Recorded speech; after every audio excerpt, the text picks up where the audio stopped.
উত্তর কলকাতার আহিরিটোলায় এক বনেদি পরিবারের গৃহকর্তা কালীপ্রসন্ন মুখোপাধ্যায়ের কাছে এসেছেন কুলগুরুদেব শ্রীপূর্ণ সন্ন্যাসী, সিদ্ধ পুরুষ, দৈব ক্ষমতার অধিকারী। তার ভবিষ্যৎবাণী বিফলে যায় না। কালীপ্রসন্ন ছিলেন কক্স অ্যান্ড কিংসের ক্যাশিয়ার। তাছাড়াও ছিল পাটের ব্যবসা, রপ্তানি করতেন বিলেতে।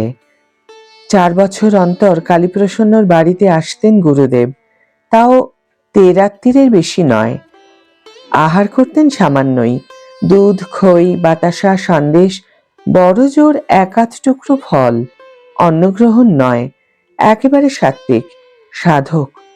High everyone, welcome back to my channel Anjana Anjaniya. বন্ধুরা, তোমাদের সকলকে আমার এই ছোট্ট ইউটিউব চ্যানেলে স্বাগত জানাই। সেবার বাবা ঠাকুর এসেছেন শীতের সময়। কালীপ্রসন্নের নাতির বয়স তখন 3 মাস। ফুটফুটে চেহারার নাদুস নুদুস ছেলের সারা গায়ে তেল মাখিয়ে নরম রোদে শুইয়ে রেখেছেন মা চপলা। ছেলে ঘুমোচ্ছে দোলনায়। গুরুদেব উঠে এলেন ছাতে নাতিকে দেখবার জন্য। তাকে প্রণাম করলেন চপলা। গুরুদেব জিজ্ঞেস করলেন, কোথায় তোর ছেলে? কি আশ্চর্য! দোলনার কাছে গুরুদেব এসে দাঁড়াতেই ঘুমন্ত শিশু হঠাৎ একগাল হেসে উঠল।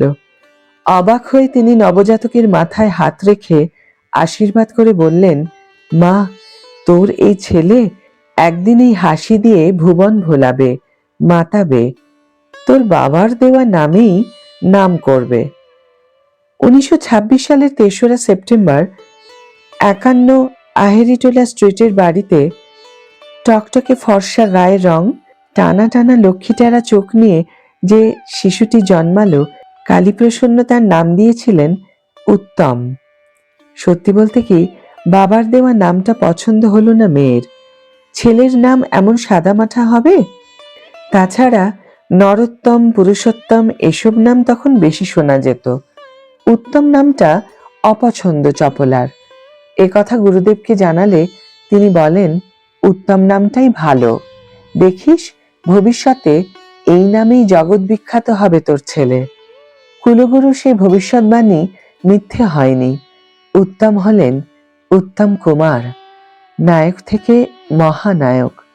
উত্তম কুমারের বাবা সাতকড়ি চট্টোপাধ্যায় নাম রেখেছিলেন অরুণ কুমার চট্টোপাধ্যায়, রাস নাম হেরম্ব চট্টোপাধ্যায়। অরুণের 1 বোন, 2 ভাই। দিদি পুতুলের অকাল মৃত্যু হয় ছোটবেলায়। বড় ভাই অরুণ, মেজ বরুণ, ছোট তরুণ। অভিনেতা তরুণ কুমার। মামা বাড়ি থেকে অরুণ চলে আসে শিশুকালে নিজের বাড়িতে, ভবানীপুরের 46A গিরিশ মুখার্জি রোডের চাটুর্যে বাড়িতে। অভিজাত বাড়ি, কিন্তু আর্থিক অনটনের চেহারাটা মধ্যবিত্ত পরিবারের মতোই। অরুণ বরুণ তরুণের বাবা সাতকড়ি চট্টোপাধ্যায় ছিলেন মেট্রো সিনেমা হলের নামী চিফ অপারেটর, সাউন্ডে বিশেষ পারদর্শী, নামকরা ক্যামেরাম্যান। দেশবন্ধু চিত্তরঞ্জন দাশের ঐতিহাসিক শোকযাত্রার প্রামাণ্য চিত্র ক্যামেরায় গ্রহণ করেন অরোরা স্টুডিওর পক্ষ থেকে। ইংরেজি আমলে সিনেমা হলের অপারেটরদের লাইসেন্স দেওয়া হতো লালবাজারের পুলিশ দফতর থেকে। সাতকড়িবাবুর নির্দেশে লাইসেন্স পেতেন প্রার্থীরা। শিল্পীসুলভ মন ছিল তাঁর। বাড়িতে শখের থিয়েটারের একটা দল ছিল, সুহৃদ সমাজ। মাঝে মাঝে মঞ্চ বেঁধে যাত্রাগানের আসর বসত পাড়ায়। আর তার আগে যাত্রার রিহার্সাল হতো সুহৃদ সমাজের ক্লাব ঘরে। কখনো বা মহড়া চলত গিরিশ মুখার্জি রোডের বাড়িতেও। বাড়ির চৌহদ্দির মধ্যে বলেই পড়াশোনার ফাঁকে ফাঁকে লুকিয়ে দেখতে দেখতেই অরুণের যাত্রাগানের প্রতি আকর্ষণ বাড়তে লাগলো ক্রমশ। ক্লাবের প্রধান পৃষ্ঠপোষক ছিলেন অরুণের জ্যাঠামশাই। তখন যৌথ পরিবারের জ্যাঠা কাকারা অভিনয় করতেন দল বেঁধে। চুপি চুপি রিহার্সাল দেখতে গিয়ে একদিন জ্যাঠামশাইয়ের কাছে ধরা পড়ে যায় অরুণ। ভেবেছিল খুব বকাবকি করবেন, কিন্তু না, বকুনির বদলে হাসি মুখে তিনি ছোট্ট ভাইপোকে আদর করে ডেকে বললেন, বাইরে দাঁড়িয়ে কেন, ভেতরে আয়। অভিনয় শিখতে চাস? অরুণ বলে ফেলল, হ্যাঁ। সেই শুরু।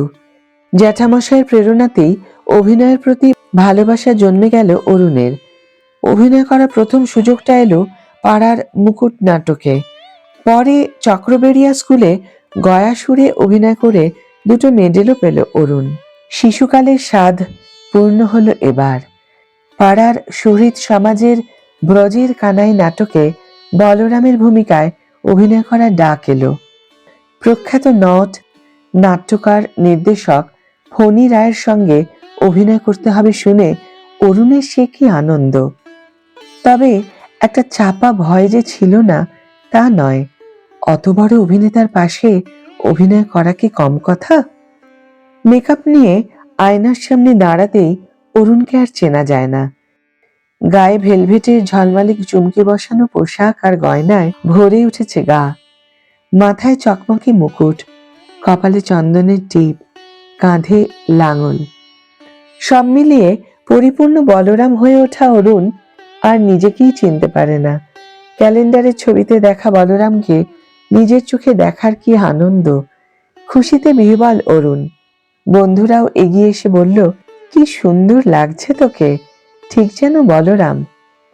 অভিনয়ের সময় হলো, আলো জ্বলল, কনসার্ট বাজলো। জ্যাঠামশাইকে প্রণাম করে অরুণ মিশে গেল বলরামে। কি একাত্মতা, কি আকুলতা! নাটক যখন শেষ হলো তখন পঞ্চমুখীর প্রশংসায় ভাসল অরুণ। দুহাত ভরে আশীর্বাদ করলেন স্বয়ং ফণী রায়। ভালো লাগার স্রোত বইছে গোটা পাড়ায়, খুশির খই ফুটছে সবার মুখে। সে এক অপূর্ব দৃশ্য। সেদিন থেকেই থিয়েটারের নেশা ঘাড়ে চাপল অরুণের। শয়নে, স্বপনে, জাগরণে একটাই স্বপ্ন, বড় অভিনেতা হতে হবে, হতেই হবে। এই জেদ জীবনভর ছিল। তাই তো চক্রবেড়িয়া আর সাউথ সুবারবান স্কুল ছুঁয়ে গভর্নমেন্ট কমার্শিয়াল কলেজের পাঠ শেষ করে পোর্ট কমিশনার্স অফিসের ক্যাশ ডিপার্টমেন্টে চাকরি করতে করতে অরুণ থেকে উত্তম কুমার হয়ে ওঠার আপ্রাণ চেষ্টা। অরুণ কুমারের চাকরি জীবনের শুরু 1944-এর 14ই সেপ্টেম্বর বিল রিকভারি বিভাগে। 1947-এর 1 ডিসেম্বর থেকে ক্যাশ অ্যান্ড পে সেকশনে বদলি করা হয় তাকে। অরুণ চাকরিতে ইস্তফা দেন 1950-এর 4 সেপ্টেম্বর। তারপরেই শুরু হয় আমাদের আজকের চিরকালীন মহানায়কের অভিনয় জগতের যাত্রার উত্থান। তার প্রতি শ্রদ্ধাঞ্জলি জানিয়ে আজকের ভিডিও এখানেই শেষ করছি বন্ধুরা। ভিডিওটি যদি ভালো লেগে থাকে তাহলে অবশ্যই একটি ছোট্ট করে লাইক দিও, শেয়ার করো বন্ধুদের সাথে, কমেন্ট করে জানিও তোমাদের মতামত। যারা এখনো আমার চ্যানেলটিকে সাবস্ক্রাইব করোনি তারা অবশ্যই চ্যানেলটিকে সাবস্ক্রাইব করে আমার পাশে থেকো। আর যারা অলরেডি সাবস্ক্রাইব করে দিয়েছো তাদের জন্য আমার অনেক ভালোবাসা এবং অনেক ধন্যবাদ। আজ তাহলে বিদায় বন্ধু, দেখা হবে পরের ভিডিওতে। ভালো থেকো, সুস্থ থেকো, সঙ্গে থেকো।